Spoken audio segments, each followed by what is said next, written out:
আসুন শ্রীমদ্ ভগবদ্গীতার প্রথম উপদেশ দিয়ে শুরু করি যে যারা খুব মিষ্টি কথা বলে এবং খুব বেশি প্রশংসা করে তাদের থেকে সাবধান থাকা উচিত। কারণ মানুষ তখনই মিষ্টি কথা বলে যখন তাদের আপনার প্রশংসা করে নিজের অর্থ বা স্বার্থ হাসিল করতে হয়। এটি তখনই করা হয় যখন তাদের আপনার কাছ থেকে নিজেদের কাজ করিয়ে নিতে হয়। মনে রাখবেন, জীবনে কখনো বিনামূল্যে প্রশংসা পাবেন না। যদি কেউ আপনার প্রশংসা করে তবে তার জন্য আপনাকে কিছু না কিছু মূল্য দিতে হবে। সেই কারণেই যারা এতটা মিষ্টি কথা বলে বা আপনার প্রশংসা করে তাদের থেকে আপনার একটু সাবধান থাকা উচিত। শ্রীমদ্ ভগবদ্ গীতার দ্বিতীয় উপদেশ হল যে যা চোখে দেখা যাচ্ছে তাকেও তৎক্ষণাৎ বিশ্বাস করা উচিত নয়। আপনি নিশ্চয়ই এমন অনেক গল্প শুনেছেন যে অনেক সময়ে চোখে যা দেখা যায় তাই সত্য হয় না।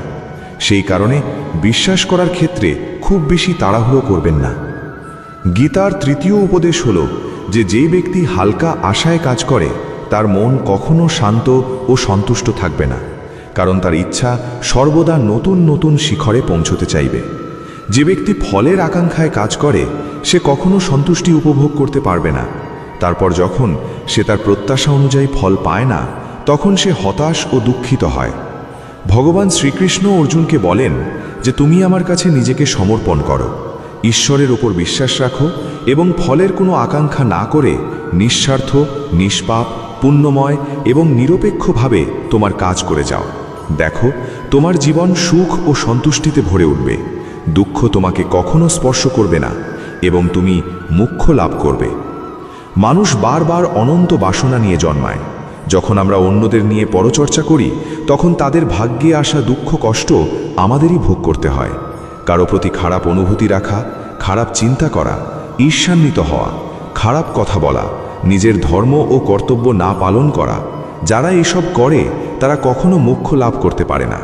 যদি কাজ ভালো হয় তবে তার ফল অবশ্যই দেওয়া হবে, এবং যদি কাজ খারাপ হয় তবে তার শাস্তি অবশ্যই হবে। আমি অতীত, বর্তমান এবং ভবিষ্যতে ঘটা প্রতিটি ঘটনার ফলাফল দেখতে পাই। তাই ফলের চিন্তা করা বন্ধ করো এবং তোমার কর্ম করো। অনবরত কাজ করতে থাকো, তা ভালো হোক বা খারাপ। সেগুলো ততক্ষণ তোমার পিছু ছাড়ে না যতক্ষণ না কাজ করা ব্যক্তি তার কাজের ফল পায়, অর্থাৎ যতক্ষণ না কাজ করা ব্যক্তি তার কাজের পরিণাম পুরোপুরি অনুভব করে। সময়ের আগে এবং ভাগ্যের অতিরিক্ত কেউ কখনো কিছু পায় না।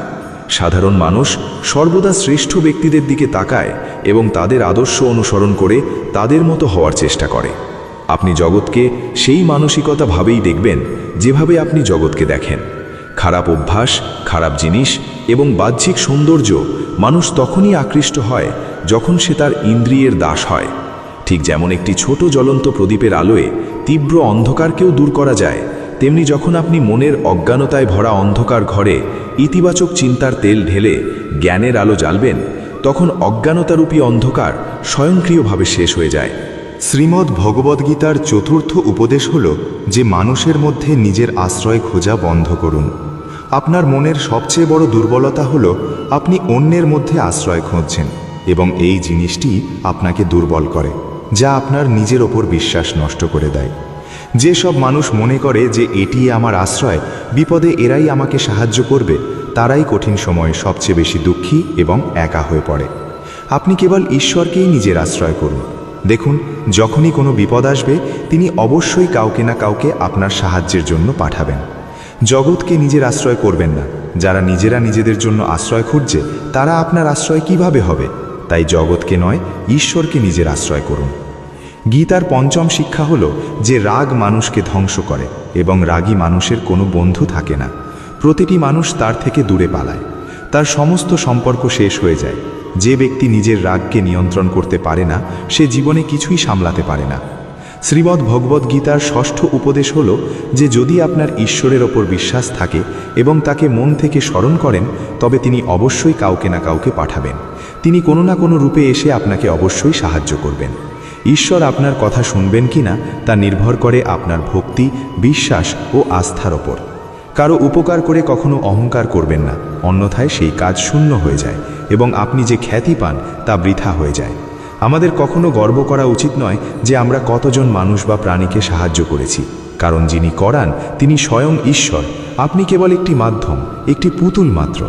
রেগে যাওয়া বৃথা।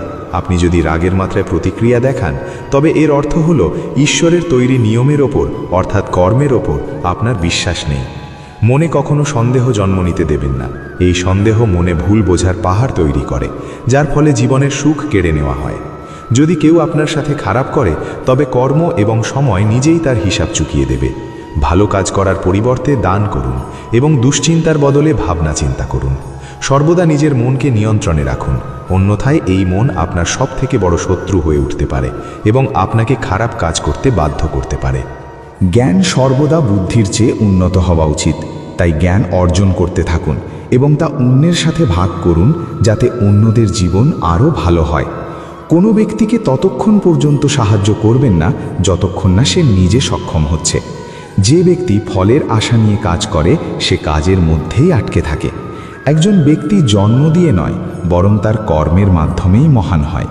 জগৎ ও মানুষ তেমনভাবেই দৃশ্যমান হবে যেমনটা আপনি দেখতে চাইবেন। আমার, তোমার, ছোট বড়, নিজের পর এসব মন থেকে মুছে ফেলুন, তবেই সব আপনার এবং আপনি সবার। ফলের আকাঙ্ক্ষা ত্যাগ করুন এবং নিরন্তর কাজ করুন। কেবল মানুষই তার জীবনকে মনোরম ও সন্তোষজনক করতে পারে। যতক্ষণ আপনি আপনার ইন্দ্রিয়গুলোকে নিজের নিয়ন্ত্রণে রাখবেন, ততক্ষণ কোনো দুঃখ আপনাকে বিচলিত করতে পারবে না। আমি, আমার, আমি করেছি বা আমি সৃষ্টি করেছি এমন আকাঙ্ক্ষা ত্যাগ করলেই শান্তি লাভ করা যায়। কোনো বস্তু, স্থান বা প্রাণী বা মানুষের প্রতি অতিরিক্ত আসক্তি একদিন চরম অসুখের কারণ হয়ে দাঁড়ায়। কেবল সেই ব্যক্তি জীবনে সন্তুষ্ট থাকতে পারেন যিনি অল্পতেই খুশি এবং যার বেশি কিছু পাওয়ার আকাঙ্ক্ষা নেই। আশা রাখবেন না। গীতার সপ্তম উপদেশ হলো যে মনকে শান্ত রাখতে শিখুন, কারণ একটি অশান্ত মন আপনাকে জীবনে দুঃখ ছাড়া আর কিছুই দেবে না, এবং একটি শান্ত মন আপনাকে জীবনে কেবল প্রেম ও আনন্দ দেবে। কেবল একটি শান্ত এবং অশান্ত মনই আপনাকে দুঃখ এবং সুখ দিতে পারে। ফলাফল হলো এই যে একটি অশান্ত মন দুঃখের জন্ম দেয় এবং একটি শান্ত মন পরম সুখের জন্ম দেয়। গীতার অষ্টম উপদেশ হলো যে কখনো কারো প্রতি অতিরিক্ত আসক্তি রাখবেন না। দুর্যোধনের পিতা ধৃতরাষ্ট্র সিংহাসনের প্রতি অত্যন্ত আসক্ত ছিলেন। তিনি সামনে আর কিছু দেখতে পাননি এবং সিংহাসনের প্রতি তার এই অতিরিক্ত আসক্তি ও মোহ সমগ্র জাতিকে গ্রাস করেছিল এবং অসংখ্য মানুষের মৃত্যুর কারণ হয়েছিল। আপনিও যখন কারোর জন্য এভাবে পাগল হয়ে যান, তখন সেই জিনিসটি আপনি পান বা না পান, তা অবশ্যই আপনার জীবন নষ্ট করে দেয়। গীতার নবম উপদেশ হলো যে কেবল আধ্যাত্মিকতার সাথে যুক্ত আধ্যাত্মিক জ্ঞানই জীবনকে শান্তির দিকে নিয়ে যেতে পারে। মানুষ কি বলছে তাতে আপনি যত বেশি মনোযোগ দেবেন, নিজের ওপর বিশ্বাস তত কমবে। তাই নিজের ওপর বিশ্বাস রাখুন, নিজের শক্তিতে এগিয়ে যান এবং নিজের পথ নিজেই নির্ধারণ করুন। জীবনের যে কোনো মুহূর্তে যে কোনো কিছু ঘটতে পারে।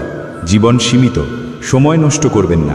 খারাপ অতীত মনে করে দুঃখী হওয়ার চেয়ে শিক্ষা নিন এবং নিজের বর্তমানকে উন্নত করুন ও আরও ভালো ভবিষ্যৎ তৈরি করুন।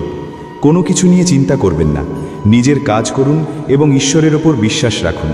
কি হবে আর কি হবে না তা ঈশ্বরের ওপর ছেড়ে দিন। আপনি যত বেশি প্রচেষ্টা করবেন, স্বর্গের পথ তত সহজ হবে। নিজের ওপর এবং ঈশ্বরের ওপর ভরসা রাখুন। প্রতিদিন সৎ কাজ করুন এবং মানুষের ভালো করুন ও তাদের সঠিক পথ দেখান। একজন জ্ঞানী মানুষ কখনো ইন্দ্রিয় সুখে আনন্দ পান না, তাই জ্ঞানী হন। যা হয়েছে ভালো হয়েছে, যা হচ্ছে ভালো হচ্ছে এবং যা হবে তাও ভালোই হবে। বেদ ও পুরাণ পড়ার কোনো ফায়দা নেই যতক্ষণ না আপনি সেগুলোতে বলা কথাগুলো নিজের জীবনে বাস্তবায়ন করছেন এবং সেগুলো মেনে চলছেন। রাবণ অবশ্যই বুদ্ধিমান ছিলেন, কিন্তু জ্ঞানী ছিলেন না।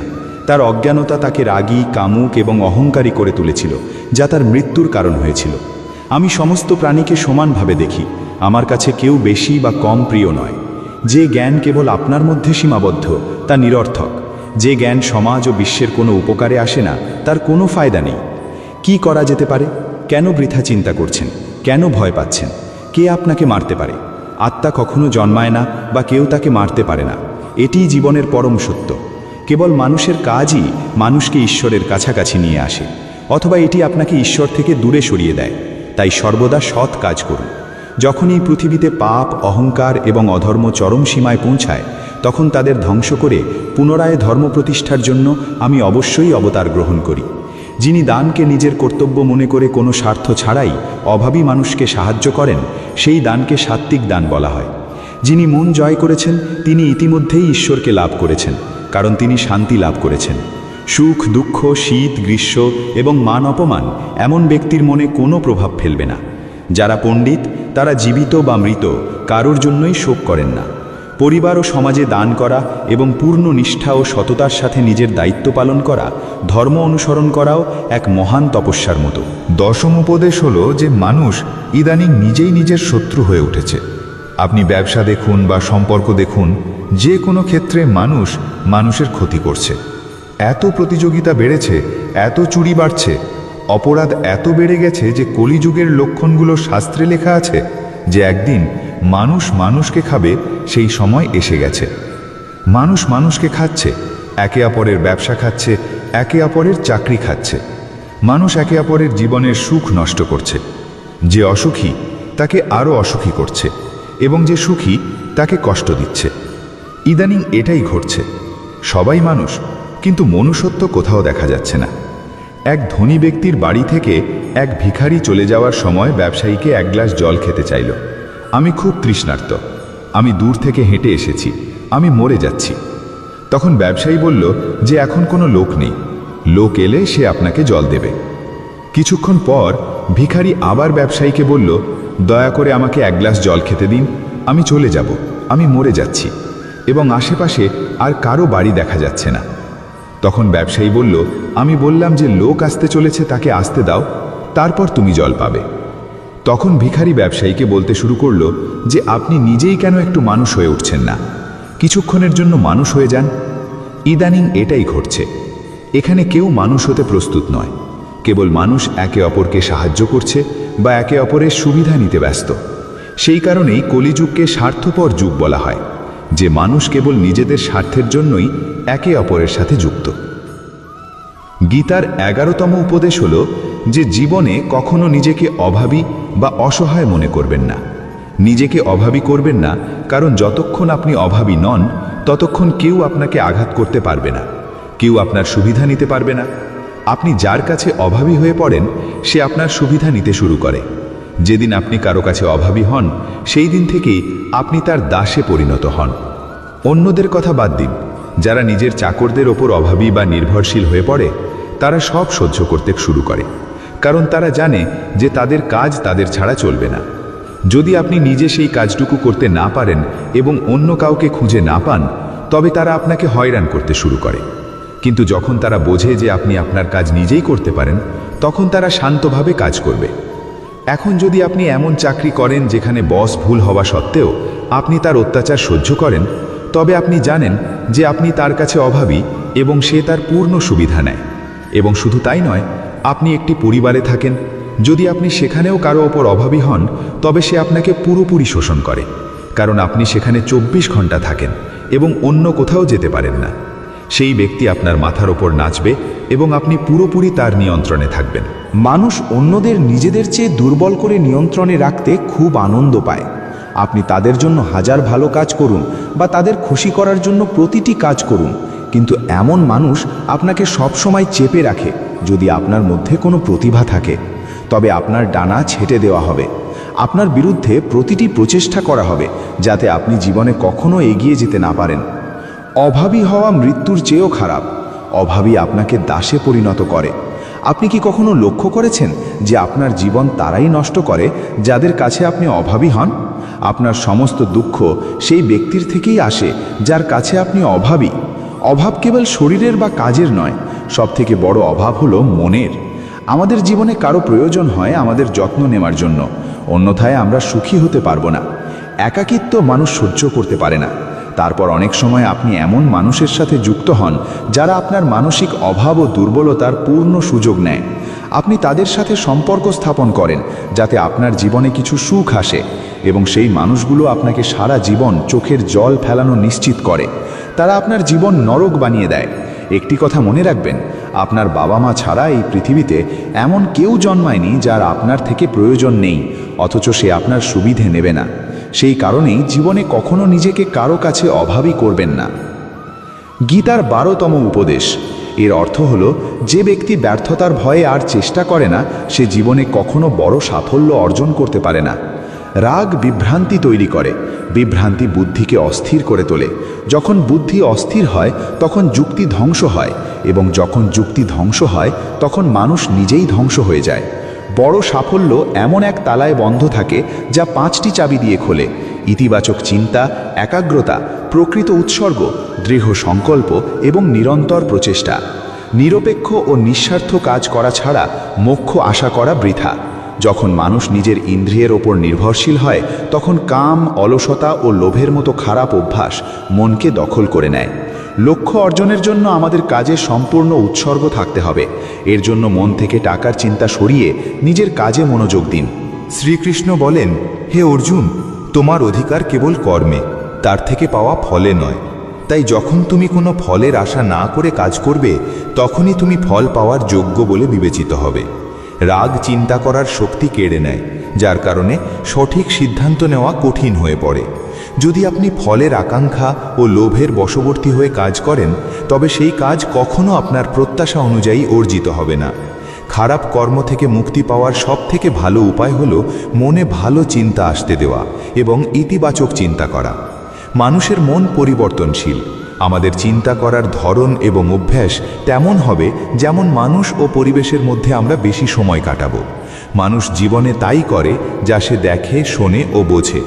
কোনো ভালো কাজ করার সময় সেটিকে নিজের সৌভাগ্য ও পুরস্কার হিসাবে গণ্য করলে তেমন ব্যক্তি তার কর্মের ফল প্রত্যাশার চেয়েও অনেক বেশি পায়। বড় লক্ষ্য স্থির করতে এবং স্বপ্ন পূরণ করতে প্রথমে আপনাকে একজন কল্পনাবিদ হতে হবে। এটি গীতার 10টি উপদেশ, যে একটি সম্পর্কে যেখানে মর্যাদা ভেঙে যায় সেখানে কেবল বিনাশ থাকে।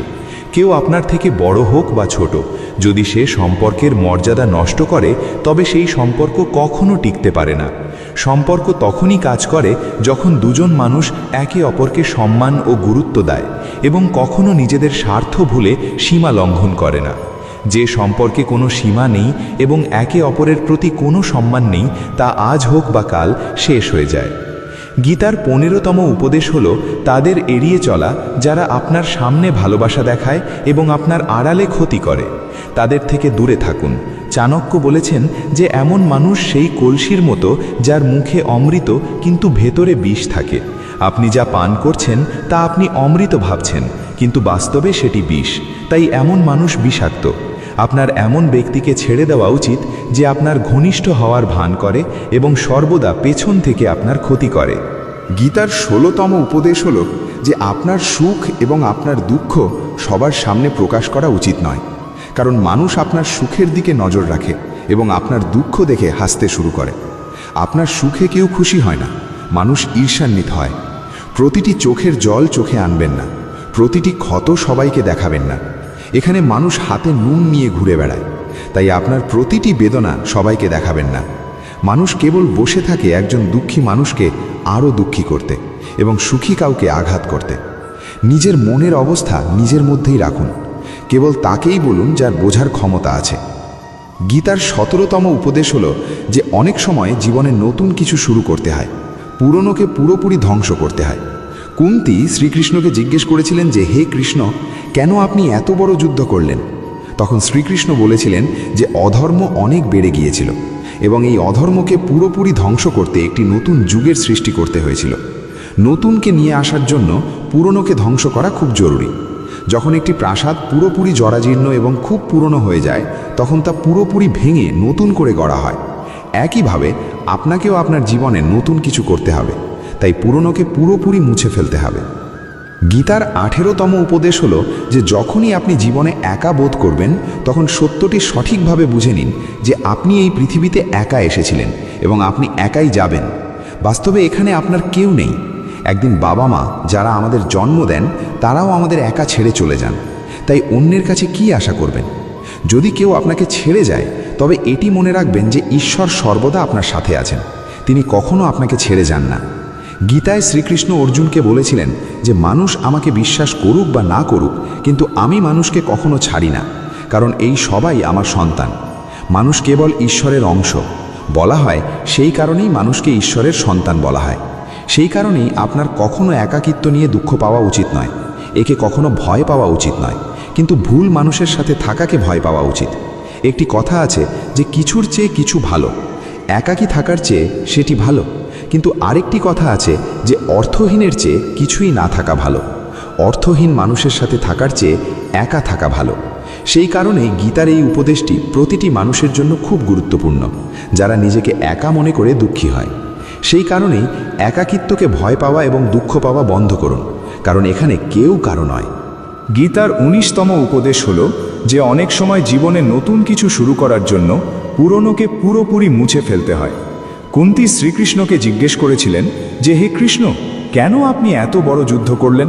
তখন শ্রীকৃষ্ণ বলেছিলেন যে অধর্ম অনেক বেড়ে গিয়েছিল এবং এই অধর্মকে পুরোপুরি ধ্বংস করতে একটি নতুন যুগ আনতে পুরনোকে ধ্বংস করা খুব প্রয়োজন। যখন একটি প্রাসাদ পুরোপুরি ধ্বংস বা খুব পুরনো হয়ে যায়, তখন তা পুরোপুরি ভেঙে নতুন করে গড়া হয়। একইভাবে যদি আপনি আপনার জীবনে নতুন কিছু করতে চান, তবে পুরনোকে পুরোপুরি ধ্বংস করতে হবে। গীতার ২০তম উপদেশ হল যে কখনো নিজের অর্থ, পদমর্যাদা এবং ক্ষমতার উপর অহংকার করা উচিত নয়। দুর্যোধনের খুব অহংকার ছিল যে তার যদি ভীষ্ম পিতামহ, দ্রোণাচার্য এবং কর্ণের মতো বীর থাকে, তবে আমি তোমাদের পাণ্ডবদের এভাবেই পিষে দেব। তার অর্থের উপর গর্ব ছিল, তার পদমর্যাদা ও ক্ষমতার উপর গর্ব ছিল, কিন্তু সেই গর্বই একদিন তার বিনাশের কারণ হয়েছিল। যারা নিজেদের অর্থের অহংকারে বা ক্ষমতার অহংকারে অন্যদের অপমান করে, অন্যদের কষ্ট দেয়, একদিন তাদের সেই ভুলই তাদের ধ্বংস করে দেয়। সেই কারণেই জীবনে যাই চান না কেন, যতই সফল হন না কেন, যতই মহান ব্যক্তি হন না কেন, কখনো অন্যের সামনে নিজের অহংকার দেখাবেন না। গীতার ২১তম উপদেশ হল যে শ্রীকৃষ্ণ অর্জুনকে বলেন যে, হে অর্জুন, মৃত্যু জীবনের এক ধ্রুব সত্য, যা কিছু সময়ের জন্য পিছিয়ে দেওয়া যেতে পারে, কিন্তু একে মিথ্যা প্রমাণ করা যায় না। এবং এই শরীর একটি ভাড়া করা বাড়ির মতো, যেখানে আমরা কিছু সময়ের জন্য অতিথি। শরীর নশ্বর, কিন্তু আত্মা অমর। যা ঘটার তা কেউ পিছিয়ে দিতে পারে না, এবং যা ঘটার নয় তা নিয়ে শোক করার প্রয়োজন নেই। চিন্তা করা মানে নিজের সমস্যা বাড়ানোর মতো। যার জন্ম হয়েছে তার মৃত্যু নিশ্চিত, এবং যার মৃত্যু হয়েছে তার জন্ম নিশ্চিত। সেই কারণেই আপনার এমন কিছু নিয়ে শোক করা উচিত নয় যা অপরিবর্তনীয়। সত্য থেকে কেউ কখনো পালাতে পারে না, তাই সত্যকে সম্মান করা উচিত। আমাদের প্রজ্ঞা নিহিত আছে একটি মিথ্যেকে গ্রহণ না করার মধ্যে।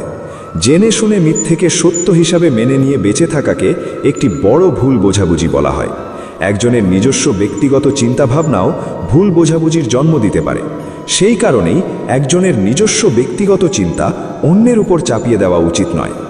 কাম, ক্রোধ এবং লোভ হলো নরকের উপায় বা ৩টি দরজা। মোক্ষ ছাড়া কেউ জন্ম মৃত্যুর চক্র থেকে মুক্তি পেতে পারে না।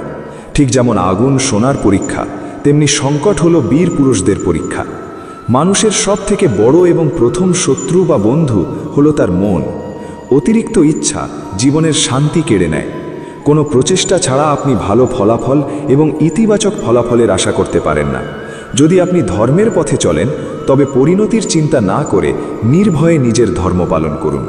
গীতার ২২তম উপদেশ হলো, যেখানে আপনার জন্য কোনো ভালোবাসা ও সম্মান নেই, সেখানে কখনো যাবেন না। মহাভারতের যুদ্ধ শুরু হওয়ার আগে শ্রীকৃষ্ণ পাণ্ডবদের কাছ থেকে একটি শান্তির প্রস্তাব নিয়ে হস্তিনাপুরে গিয়েছিলেন। তখন শকুনি দুর্যোধনকে বলেছিলেন যে এই কৃষ্ণ খুব মায়াবী, যদি সে আমাদের পক্ষে আসে তবে বুঝবে যে পাণ্ডবরা হেরে গেছে। তাই তার সেবা করো এবং তাকে তোমার বাড়িতে নিমন্ত্রণ পাঠাও, তাকে খুশি করো। যখন শ্রীকৃষ্ণ হস্তিনাপুরে পৌঁছলেন, তখন দুর্যোধন তাকে তার বাড়িতে আসতে বললেন এবং শ্রীকৃষ্ণকে বললেন যে আপনি আমার বাড়িতে আসবেন, আমার বাড়িতে থাকবেন, আমার আতিথেয়তা গ্রহণ করবেন এবং আমার বাড়িতে খাবার খাবেন। তখন শ্রীকৃষ্ণ দুর্যোধনকে বললেন যে দুর্যোধন, একজন মানুষের কারো বাড়িতে খাবার খেতে তখনই যাওয়া উচিত যদি সে তাকে খুব ভালোবাসে, অথবা যদি আমাদের জীবনে কোনো বড় সমস্যা থাকে।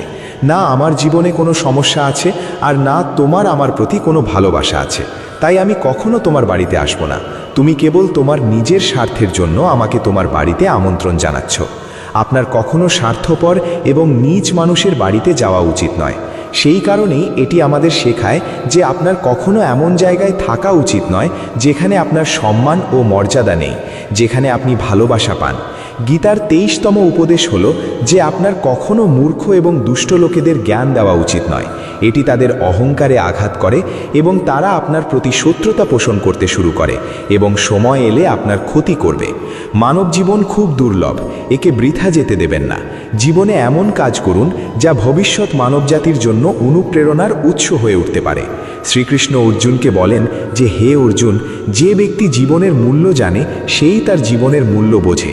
জীবনে একটি বড় লক্ষ্য স্থির করে আপনি নিজের জন্য সেরা হতে পারেন এবং একদিন বিশ্ব আপনার মূল্য বুঝে আপনাকে সম্মান করবে। জীবন না ভবিষ্যতে আছে না অতীতে, জীবন আছে এই মুহূর্তে, তাই বর্তমানে সুখে বাঁচুন। শ্রীকৃষ্ণ অর্জুনকে বলেন যে, হে অর্জুন, আপনার এবং আমার অনেক জন্ম হয়েছে, আমি সেই সব জন্মের কথা মনে রাখি, কিন্তু আপনি মনে রাখেন না। নিজেকে জীবনের যোগ্য করে তোলা সুখ ও সাফল্যের একমাত্র পথ। ঈশ্বর আপনাকে আপনার জীবনের উন্নতির জন্য অনেক কাজ করার সুযোগ দেন, কিন্তু মানুষ তার ইন্দ্রিয়ের নিয়ন্ত্রণে থেকে সেই সুযোগগুলোর সঠিক ব্যবহার করতে পারে না। সৎ কাজ করার সুযোগ কখনো হারাবেন না, কাজ করুন। কেবল সেই মানুষটিই তার জীবনকে সফল করতে পারে যে ফলের আকাঙ্ক্ষা ত্যাগ করে কাজ করে। জীবনের পর জীবনে খারাপ কাজের পর কতবার আপনি ভালো কাজ করতে পারেন, কিন্তু খারাপ কাজের পরিণতি অবশ্যই থাকবে। শ্রীকৃষ্ণ অর্জুনকে বলেন, হে অর্জুন, একজন সত্যযোগী ফলের আকাঙ্ক্ষা না করে নিজের কাজকে ধর্ম মনে করে পূর্ণ নিষ্ঠার সাথে পালন করেন। অন্যদিকে একজন ব্যক্তি তার কর্মের ফলের আকাঙ্ক্ষা করেন না বা তার কর্মের ফলকে ঘৃণাও করেন না, তিনি সন্ন্যাসী হিসাবে পরিচিত। জীবনে যে কোনো পদমর্যাদা অর্জন করা যায় যখন মানুষ নিজের মনের ওপর নিয়ন্ত্রণ রেখে এবং নিজের ওপর বিশ্বাস রেখে এগিয়ে যায়। ঈশ্বর অবশ্যই দুর্বলতা দেন, কিন্তু মর্যাদা মানুষের মন দ্বারা নির্ধারিত হয়। গীতার 24তম উপদেশ হলো, আপনি যতই ভালো হন না কেন, যদি আপনি খারাপ মানুষের সাথে থাকেন তবে আপনারও খারাপ মানুষের মতো একই পরিণতি হবে। ভীষ্ম পিতামহ একজন ব্রহ্মচারী এবং ধার্মিক ব্যক্তি ছিলেন, কিন্তু তিনি অধর্মের পক্ষে দাঁড়িয়েছিলেন।